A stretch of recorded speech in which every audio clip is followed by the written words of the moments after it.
are going to be looking at Proverbs chapter 27, verse 19. As water reflects the face, so one's life reflects the heart.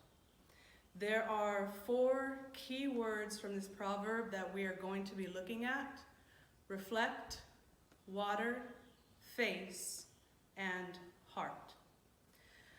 Reflection is all about light. Light hits a surface and bounces off of it.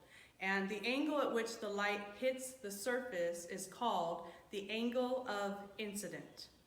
When light hits the surface and bounces off of it, that angle is called the angle of reflection.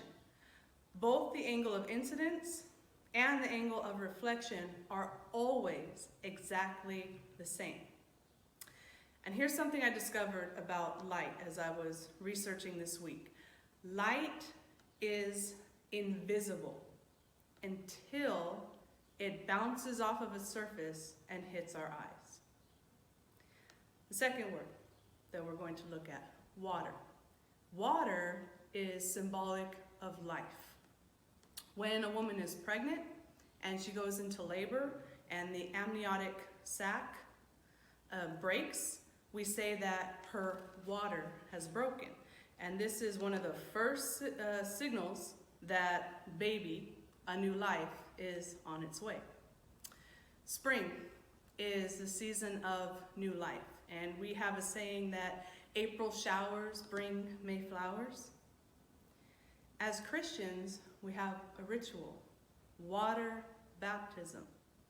And that symbolizes our new life in Christ.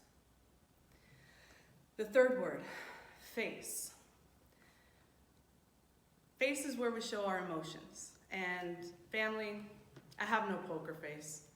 If you want to know how I'm feeling, you look at my face, it shows, even when I'm not trying to let it show. In fact, my husband says he can always tell how disgusted I am about something by how high my lip goes up. And it's involuntary. I don't even know most of the time that it's happening, but there it is. When there's a company with a new product or a company that's just starting out, they always pick a face of their campaign. When there's a movement happening, we have a face of that movement. Putting a face to something gives us a connection to it. And then the last word that we're going to focus on, heart. Heart is at the core of everything. It's literally in the middle of our chest. When we're trying to figure something out, we say we want to get to the heart of the matter. It is the core of everything. It's our emotions, it's our soul, it's our motivations, our memories. Our heart is everything who we are. As water reflects the face, so one's life reflects the heart. In John chapter 8, verse 12, Jesus said, "I am the light of the world. Whoever follows me will never walk in darkness, but will have the light of life." Family, it's all connected, the words of this proverb: water and life, reflection and light. We are the face of Jesus on earth, and we are called to reflect the light of Jesus so that the world can see it. Because remember, light is invisible until it is reflected. Jesus' light is invisible until we reflect it to the world. And that's a huge responsibility, and it requires action. So as I was thinking about reflection and the words of this proverb, I was wondering why water is the reflective surface. We talked about water being symbolism of life, but why the reflective surface? Why not glass or a mirror or a sheet of metal? And I was praying about this, and God put this picture in my mind, and I want to share it with you. I want you to picture a river. And use all your five senses. Be in that geography. What do you see? Are there trees around? What do you hear? Are there birds chirping? What do you feel? Maybe a cool breeze. What do you smell? Maybe the grass under your feet. Now I want you to walk to the edge of this river and look into it. And then I want you to look down at your feet. Make sure your shoes are off if you're wearing shoes. Make sure your pant legs or your skirt is rolled or tied up if you're wearing something other than shorts. And then I want you to step into the river. Step into it and look at your feet. Feel the cool water around your ankles.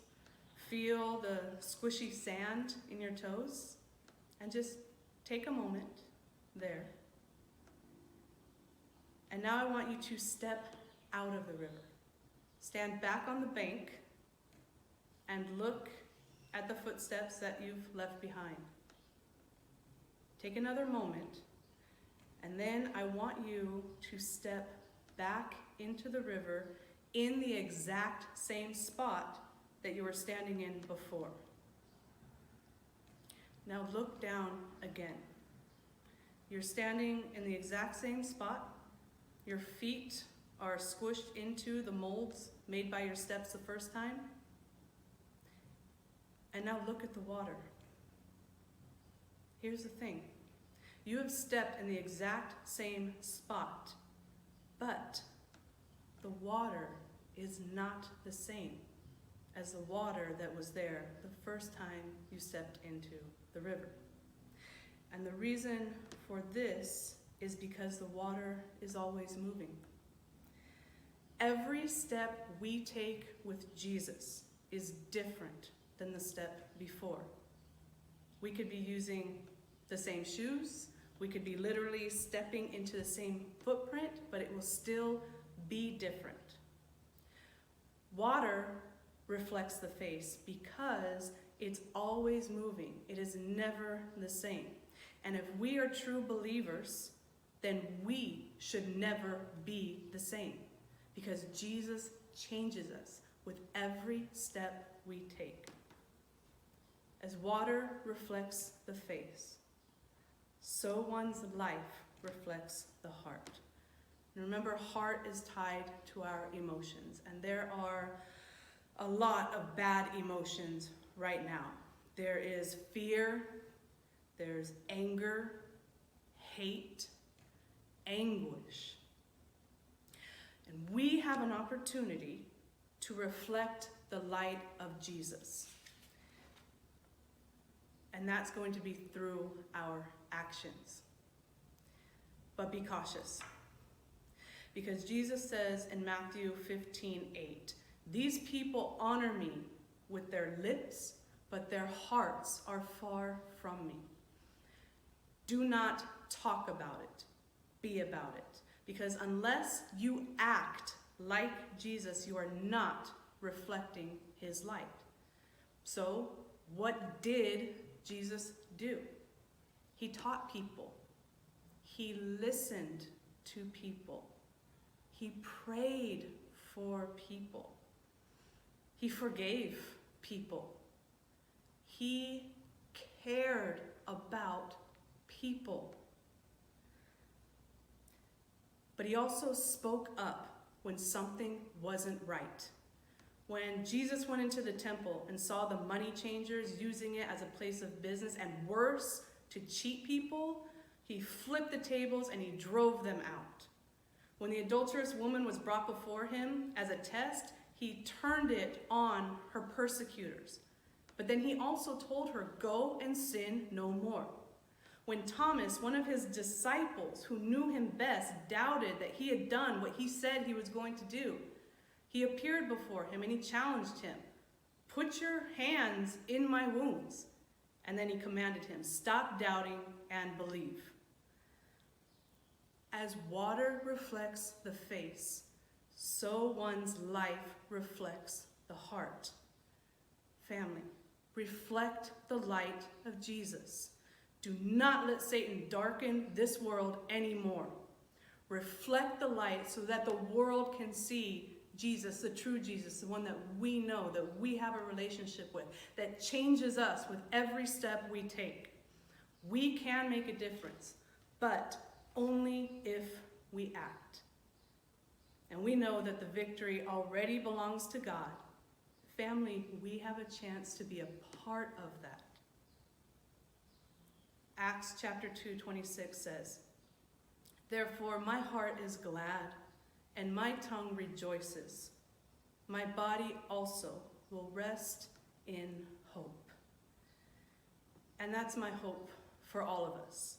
The hope that by reflecting enough of the light of Jesus, we will drive Satan out. Amen.